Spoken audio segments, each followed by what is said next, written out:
제자들이 예수께 나와 이르되 어찌하여 그들에게 비유로 말씀하시나이까? 대답하여 이르시되 천국의 비밀. 우리 한번 다 같이 따라할까요? 천국의 비밀. 예, 모든 인류가 반드시, 모든 인간이 반드시 들어야 할 가장 아름답고 신비한 비밀이 있다면 그것은 바로 천국의 비밀일 것입니다. 모든 인간은 천국의 비밀을 깨닫고 천국의 소망을 가지고 천국을 바라보며 하루하루 살아갈 때에 마치 희망이 있는 소년의 하루하루가 빛나는 것처럼, 희망을 잃은 소년, 소녀의 하루하루는 늘 지치고 피곤하지만 현실이 고난 중에 있고 어렵고 좀 가난한 것 같아도 동화 속의 모든 주인공의 특징은 무엇입니까? 희망을 그 가슴에 품고 살아가는 것이거든요. 모든 인간의 가슴에 하나님이 꼭 심어주길 원하시는 희망이 있어요. 그것은 바로 천국의 희망, 천국의 소망, 천국의 비밀을 깨닫는 것이죠. 오늘 말씀을 들을 때 여러분 속에 천국의 비밀이 깨달아지고 그 소망이 더 확실해지기를 주의 이름으로 축원합니다. 그래서 예수님이 이 땅에 오셔서 하신 첫 번째 설교의 제목이 뭐예요? 천국이에요. 마태복음 4장 17절, 예수님이 이 땅에 오셔서 하신 첫 번째 설교, 회개하라 천국이 가까웠노라. 그거예요. 천국 설교하셨어요. 예수님의 길을 예비하신 우리가 잘 아는 사랑하는 세례 요한이 한 첫 번째 설교, 예수님의 길을 예비하기 위하여 한 첫 번째 설교 뭐예요? 똑같아요. 회개하라 천국이 가까이 왔느라 하는 거예요.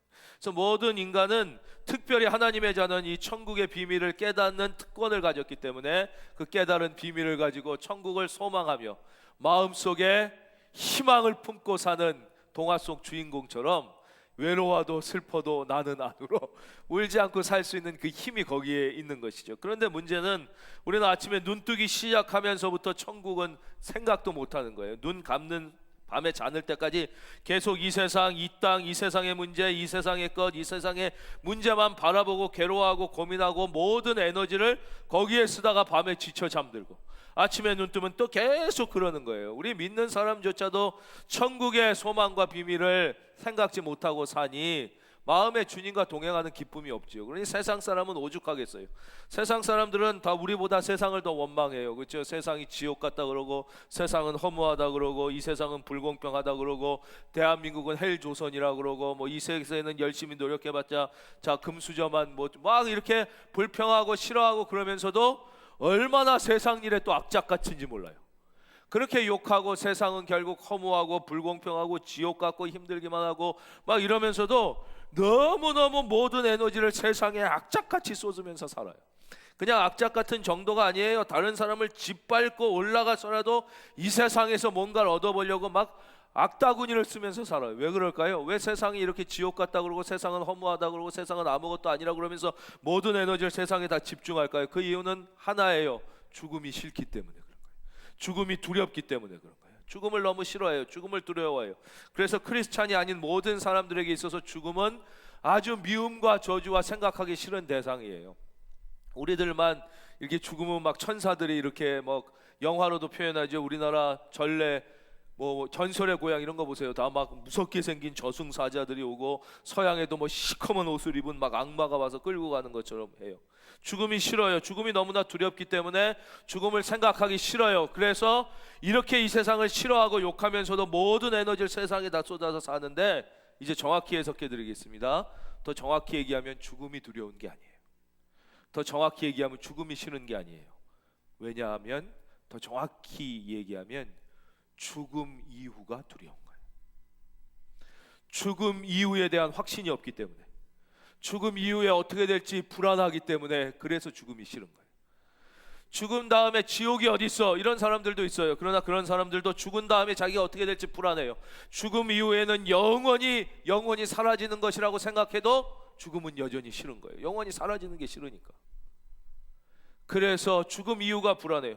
죽음 이후에 혹시 지옥이 있을지도 모른다는, 그렇죠, 원초적 불안감이 짓누르기 때문에 죽음 이후가 불안하기 때문에 죽음이 싫고, 죽음이 싫으니까 죽음을 생각하기 두렵고, 그러니까 마치 이 세상이 전부인 것처럼 살지만 더 지치고 허무하고 절망하는 것입니다. 그래서 주님은 오늘 우리에게 이렇게 말씀하십니다. 11절 화면 보겠어요. 11절 다 함께 읽어볼까요? 시작. 아멘. 거기까지 읽겠습니다. 여러분, 천국의 비밀을 아는 게 우리에게 허락됐어요. 그래서 하나님께서, 예수님은 우리에게 이 천국을 주시기 위하여 십자가에 못 박혀 죽으신 거예요. 왜 죽으셨냐? 우리에게 이 천국을 주시기 위하여. 주님이 왜 3일 만에 부활하셨어요? 이유는 딱 하나예요.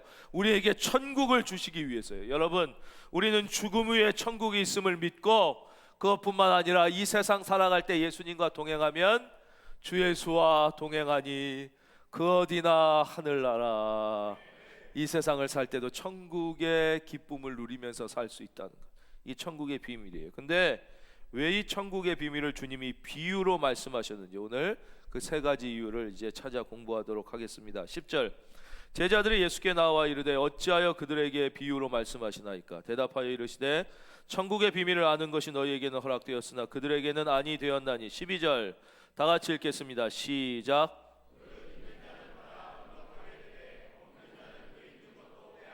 아멘. 세 가지로 설명해 드리겠습니다. 첫째, 천국을 주님이 비유로 설명하신 이유는 천국이 너무나 크고 위대한 진리이기 때문에 인간의 언어로 무엇이다라고 규정할 수 없기 때문에 그렇습니다. 너무나 크고 위대한 것은 무엇이다라고 한마디로 규정할 수가 없어요. 그래서 계시록은 천국 이야기, 마지막 심판 이야기가 나은히 나와 있는데 계시록 전체가 대단히 상징적 언어로 되어 있습니다. 왜냐하면 인간의 하나의 개념과 하나의 언어로 천국과 마지막을 규정할 수가 없기 때문에, 너무 크고 위대한 진리라서 그래요. 이런 비슷한 예가 성경에 몇 군데 나오는데 바로 사도행전에 나타나는 성령 강림 사건입니다. 성령은 너무나 위대하고 놀라운 하나님 자신이기 때문에 성령을 인간의 언어로 규정할 길이 없어요. 무엇이다 이렇게 말할 수 없어요. 그래서 인간이 알고 있는 것과 빗대어 무엇 같다라고 설명할 수밖에 없어요. 그래서 호련히 하늘로부터 불의 혀처럼 갈라지는 것 같은 것이 보여. 왜 이렇게 설명했느냐? 너무 크고 우리의 상상과 생각과 언어를 넘어서는 것이기 때문에. 그래요. 천국은 우리 안방이 아니에요. 어느 부잣집 정원이 아니기 때문에 이 설명이 안 돼요. 여러분 중에 혹시 몇 년 전에 한 900만 가까이 800 몇십만 정도가 본 영화 중에 해적, 바다로 간 산적이라는 영화를 보신 분이 있는지 모르겠어요. 거기서 보면 유해진이라는 사람이 원래 직업이 해적 이상한데요. 하여튼 해적이었어요. 그랬다가 유해진이라는 배우가 나중에 산적에게 사로잡히게 돼요. 해적을 그만두려고 도망갔다가. 그랬다가 그 산적들에게 고래를 설명하는 거예요. 고래가 옥새를 먹었다고 그래서 고래를 잡으면 팔자를 핀다고 그래서 산적들이 고래를 잡으려고 그러니까 고래를 설명해 달라고 그래요. 근데 이 산적들이 그동안 경험한 모든 물고기 중에 제일 큰 건 잉어에 불과해요. 잉어만 보고 살았던 산적들에게 고래를 설명한다는 게 불가능에 가까운 거예요. 그래서 거기 보면 막 유해진이 막 눈이 무슨 이따만하고 막 머리가 막 끔뻑 뭐가 뻗고 막 이러는데 산적들이 전혀 이해를 하지 못해요. 무엇 같다고 아무리 설명해도 뭐 정확히 이해는 안 돼요. 왜냐?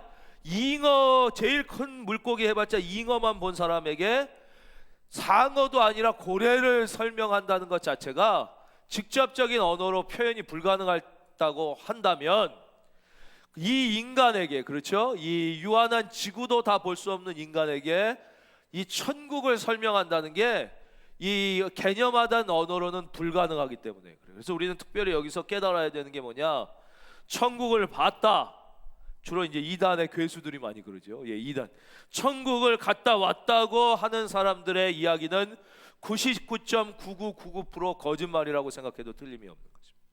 왜냐? 예수님조차도 천국을 비유로밖에 설명하실 수 없었는데 우리가 인간이 천국을 어떻다라고 설명한다는 것은 거의가 이게 거짓말이라고 생각해도 확실한 거예요. 사도 바울 같은 분도 천국을 갔다 온 다음에 12년 동안 말을 못하잖아요. 너무 어마어마한 것을 표현할 수 없어요. 12년 동안 마음에 간직하고 있다가 또 아주 조심스럽게 내가 3층천, 그게 천국이 3층천을 갔다 온 은혜를 받은 사람이다. 그래서 그러나 이것이 인간의 언어로 표현할 수 없기 때문에 내가 12년 동안 내가 말을 못했고 지금도 참 조심스럽게 얘기한다. 이렇게 얘기할 정도인데 막 인간이 요즘엔 좀 잠잠하지만 옛날엔 뭐 내가 본 천국이니 무슨 어쩌구니 해갖고 막 이런 거 많이 나왔거든요. 이거는 99.999% 거짓말이라고 해도 과언이 아니에요. 첫째, 예수님께서 천국을 비유로 설명하신 이유는 따라하겠습니다. 천국이 너무나 크고 위대한 진리이기 때문에. 그래서 비유로밖에 설명할 수 없다는 것이 천국의 첫 번째 특징입니다. 두 번째 이유는 바로 여러분이 잘 이미 알고 있는 대로 우리가 그 위대하고 놀라운 진리를 쉽게 이해하도록 하기 위해서 비유로 설명하셨어요. 이 13장에는 천국 이야기로 꽉 차 있어요. 예수님의 천국에 대한 7가지 설교, 7편의 이야기로 꽉 차 있는데 그 7편의 이야기가 100% 다 비유입니다. 근데 그 비유가 어떤 비유냐? 씨 뿌리는 비유, 뭐 겨자씨 비유, 뭐 가라지 비유, 누룩 비유, 감춘 보화 비유, 진주 비유, 그물로 고기 잡는 비유, 이렇게 7가지예요. 분류해서 말씀드리면 그 당시 사람들이 가장 실생활과 가까웠던 농사 짓는 비유 4개, 그리고 그 당시에 두 번째로 많이 한 장사해서 먹고 살잖아요. 요즘엔 장사 뭐 직장이 제일 많겠지만 그 장사하는 비유가 2개, 마지막 그물 쳐서 고기 잡는 비유. 요즘에도 시골에서 자란 애들은 그물 쳐서 고기 잡을 줄 좀 알 거 아니에요. 옛날에는 그게 뭐 제일 흔했을 거란 말이에요.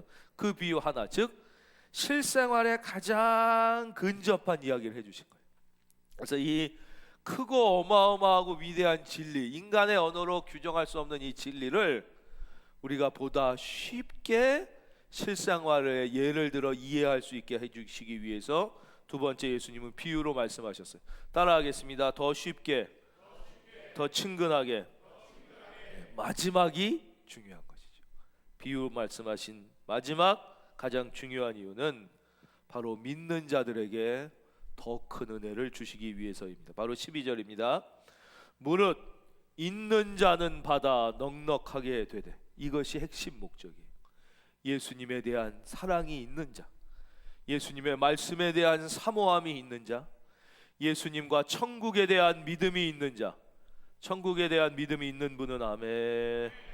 그 있는 자는 받아 넉넉하게 더 큰 은혜를 받아 풍족하게 만드시기 위하여 주님은 바로 이 인간이 한 번도 이해해 보지 못한 이 천국을 비유로 설명하십니다. 이제 조금 더 깊이 설명해 드리겠습니다. 11절. 대답하여 이르시되 천국의 비밀을 아는 것이 너희에게는 허락되었으나 그들에게는 아니 되었나니 무릇 있는 자는 받아 넉넉하게 되되 없는 자는 그 있는 것도 빼앗기리라. 13절. 그러므로 내가 그들에게 비유로 말하는 것은 그들이 보아도 보지 못하며 들어도 듣지 못하며 깨닫지 못함이니라. 예, 이제 저를 봐주십시오. 이게 우리가 이 말씀을 오해해서 예수님의 본뜻과 정반대로 해석하는 실수를 범해서는 안 되기 때문이에요. 예수님이 이렇게 쉽게 이제 얘기를 해주셨어요. 우리가 쉽게 천국의 비밀을 그래서 모든 사람들이 믿음이 있고 말씀에 대한 사모함이 있는 사람은 더 천국에 대하여 깊이 이해하게 되고 잘 깨닫게 되는데, 이런 예수님의 이야기에 제한 조건에 걸리는 사람들이 있는 거예요. 그거는 예수님의 이야기가 어렵고 예수님이 일부러 못 깨닫게 하기 위해서가 아니라 너무나 쉬운 농사, 장사, 고기 잡는 비유를 얘기했을 때 스스로 나는 이런 천한 농사 짓는 것, 이거 고기 잡는 것, 장사하는 수준, 난 귀족인데, 예를 들면 조선시대 난 사대부야, 나는 정승 판서의 집안인데 이런 천 것들 농사 짓는 얘기하고 내 앞에서 고기 잡는 얘기하고 장사하는 얘기, 스스로 마음의 귀를 닫는 사람들이 생기는 거예요. 나는 배운 사람이고 나는 지적인 사람이고 나는 고도의 지적 훈련을 받은 내 앞에서 철학적으로 설명하고 형이사학적으로 설명하고 예술적으로 문화적으로 설명을 해야지 무슨 겨우 고기 잡는 얘기, 유치하게 이런 걸 지금 내가 저런 싼 것들이랑 같이 들으란 말이야 라는 마음을 가지고 스스로 마음의 귀와 눈을 닫는 사람들 생겨난다는 것이죠.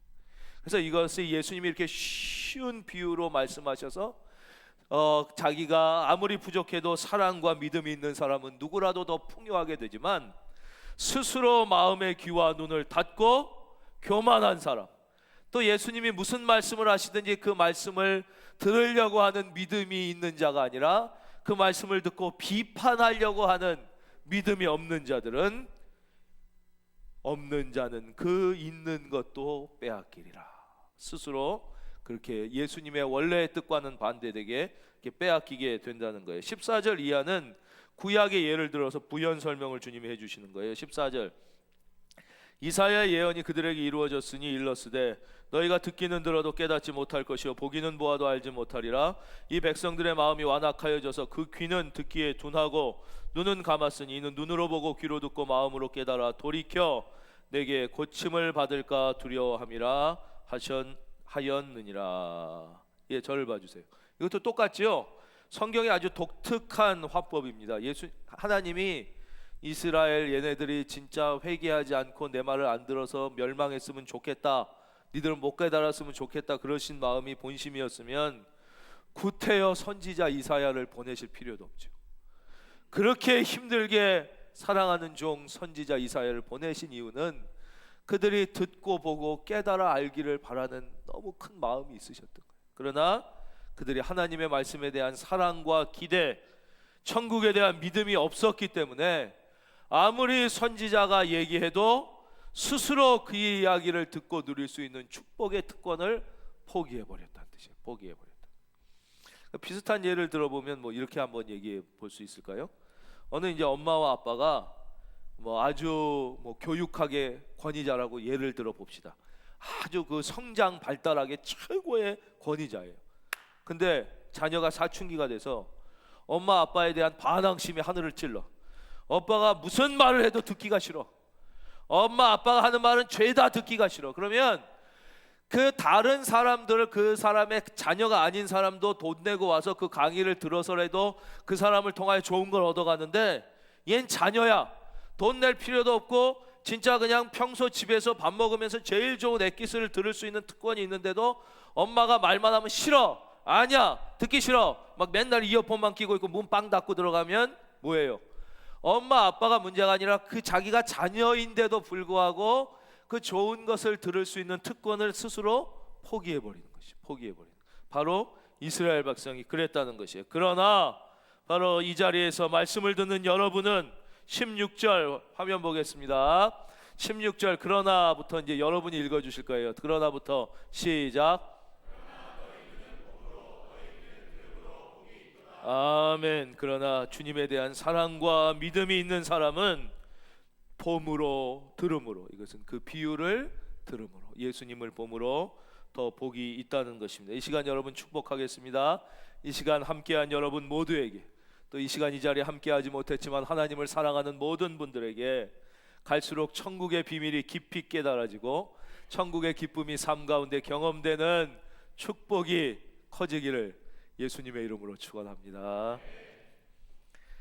12절 말씀 조금만 더 살펴볼까요? 무릇 있는 자는 받아 넉넉하게 되되 없는 자는 그 있는 것도 빼앗기리라. 바로 이 말씀으로 1986년 유명한 법칙이 나오죠. 바로 미국 콜롬비아 대학의 로버트 머튼 교수가 발표한 마태의 법칙입니다. 그래서 이게 이제 교육 심리학적으로 뭐 제일 크게 지금 다, 이건 뭐 거의 정설이 돼 있죠. 사회 심리학도 그러고 이제 경제학 분야에서도 이걸 이제 가져가서 쓰려고 하는 것입니다. 있는 자는 받아 점점점 넉넉하게 되고 없는 자는 그 있는 것도 이제 빼앗기게 된다는 이론인데요. 예수님이 이 말씀을 하신 본 뜻을 우리는 분명히 깨달아야 돼. 이거는 돈의 문제가 아니라 바로 믿음과 사랑과 사모함의 문제라는 거예요.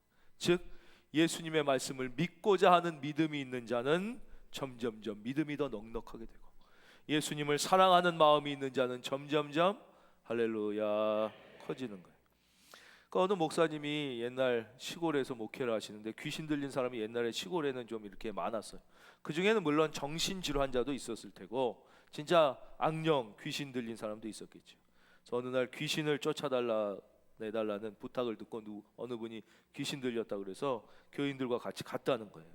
가가지고 막 열심히 찬송하고 머리에 손이 얹고 예수의 이름으로 명하노니 악한 귀신은 떠나라 뭐 이렇게 막 기도도 하고 그랬는데 이 귀신이 엄청 끈질긴 놈이었나 봐요. 막 끈질기게 막 안 떠나고 막 계속 있더라는 거예요. 그래서 막 찬송하고 기도하고 찬송하고 기도하다 그래서 너무 이제 지치기도 하고 그래서 이제 말씀을 읽읍시다. 하나님의 말씀에 능력이 있으니까. 그래서 돌아가면서 말씀을 읽었는데 말씀 중에 예수님께서 명하시니 귀신이 떠나가느라, 예수의 이름으로 명하니 귀신이 쫓겨가니라. 이런 말씀들만 축 찾아서 축축축 순서대로 돌아가면서 읽었다는 거예요. 목사님이 읽으면 다 같이 아멘, 또 집사님이 읽으면 다 같이 아멘, 권사님이 읽으면 또 다 같이 아멘. 그런 부분을 쭉 읽는데 그 중에 어느 집사님 순서가 됐대요. 그래서 그 집사님이 아무 예수의 이름으로 명하니 귀신이 쫓겨나니라 이렇게 딱 읽었다는 거예요. 근데 이 집사님이 그걸 읽기 시작하는데 이렇게 예수의 이름으로 명하노니 귀신이 쫓겨나니라 이렇게 읽는데 이 귀신 들려서 가운데 이러고 있던 사람이 눈을 이렇게 들더라는 거예요. 그 사람을 이렇게 쭉 쳐다보더라는 거예요. 그 사람도 이제 놀라고 모두 놀랐을 거 아니에요. 쫓겨나니라 그랬더니 이 귀신 들린 사람이 그 사람을 바라보면서 너는 안 믿잖아 그러더라고요. 너는 믿지도 않으면서 왜 읽어? 너는 이거 안 믿잖아. 그분이 그래도 참 좋은 분이었나 봐요. 거기서 내가 진짜 하나님의 말씀을 안 믿으면서 읽었구나. 진짜 하나님의 말씀을 안 믿으면서 설교를 들었구나. 내가 진짜 하나님의 말씀에 대한 믿음 없이 교회를 다녔구나 라는 걸 깨달았다. 그러니까 그분은 참 훌륭한 분인 것 같아요. 그렇죠? 그래서 거기서 깊이 회개하고 진짜 신앙생활을 시작했다는 거예요. 여러분 무릇 있는 자, 여러분 스스로를 돌아보시기 바랍니다. 여러분 진짜 여러분 하나님의 말씀을 들을 때 그 말씀을 믿으면서 읽습니까? 여러분 하나님의 말씀을 들을 때 정말 그 말씀에 대한 믿음을 갖고 듣습니까? 여러분 예수님의 이름을 부르며 찬양할 때 정말 예수님에 대한 사랑을 갖고 찬양합니까? 여러분 믿음이 있으신 분, 사랑이 있으신 분 더 크고 깊어지기를 주의 이름으로 축원합니다. 여러분 있으니까 이 자리에 나왔겠죠. 우리가 늘 스스로를 돌아봐야 된다는 것이죠. 여러분 오늘 예배 나오신 분들이 너무 귀하고 안 나오신 분들이 안 귀하다는 것은 아닙니다만 너무 귀하고 지금 온 나라가 공포와 두려움에 수많은 사람들이 떨고 있습니다. 그러나 여러분 하나님이 여러분을 사랑하시고 하나님이 이 나라와 이 민족을 사랑하시는 줄로 우리는 믿습니다. 그래서 이 땅에 1천만 하나님의 성도들이 있어서 우리가 깨어 기도할 때 이 또한 지나가리라. 그냥 지나갈 뿐만 아니라 이것이 어쩌면 우리의 참신앙을 더욱 굳게 하고 우리 스스로를 돌아보고 하나님 앞에 더 겸비해지는 계기가 돼서 잠깐의 어려움이 더 큰 축복으로 믿으시면 아멘 돌아올 것을 우리는 믿고 기도합니다. 여러분 두려워하지 말고 이번 한 주도 주님을 사랑하는 여러분의 믿음이 더욱 풍성해지고 여러분 천국은 꼭 죽어서 가는 게 아니라고 말씀드렸지요. 그 천국의 희망을 갖고 그 비밀을 깨달은 우리들이 주 예수와 동행하니 그 어디나 하늘나라. 이 땅의 현실 가운데서도 천국의 기쁨을 누리며 사는 것이 천국의 비밀을 깨달은 성도들의 특권입니다. 이번 한 주도 천국의 기쁨을 누리면서 승리하는 한 주가 다 되시기를 예수님의 이름으로 축원드립니다.